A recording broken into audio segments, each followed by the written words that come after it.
Hola, ¿cómo están? Bueno, pues aquí les traigo el resultado de la Ford F-150 que tenía el knocking noise, el tiqui tiqui tiqui. Eso ya sí que hacía como traca traca traca traca traca traca.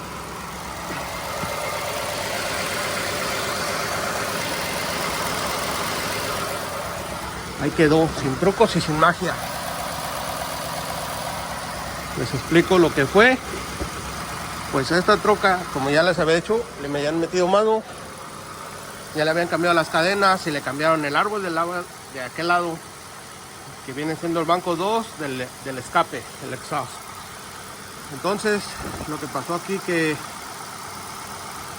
cuando quitaron el árbol y pusieron el otro, los ¿cómo se llaman?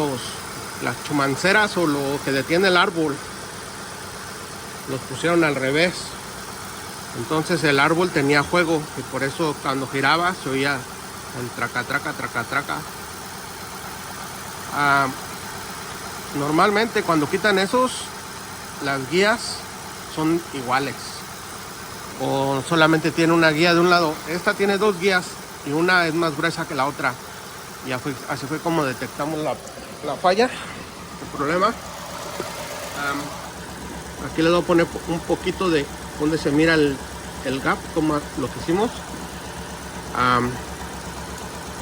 Y pues así quedó.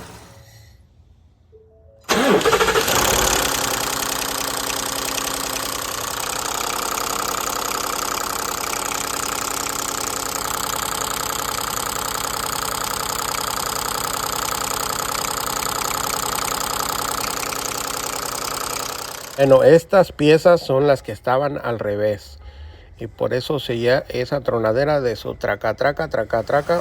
Bueno, ahí miraron el video, cómo se mira como que tiene una abertura al árbol así poquito. Es porque no asentaba bien.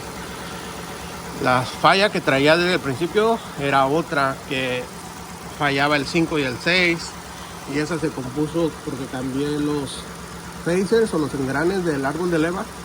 Y la otra falla era de la cadena del tensionador, no tenía presión, no servía. Esa era otra falla. En fin, tenía muchas fallas, pero el sonido que estaba feo, por fin se le quitó. Aquí se oye la troca, serenita, se ve bien.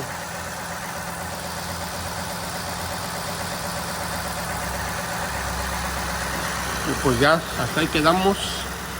A ver si les gusta el video y pues para que no se desanimen, si se puede.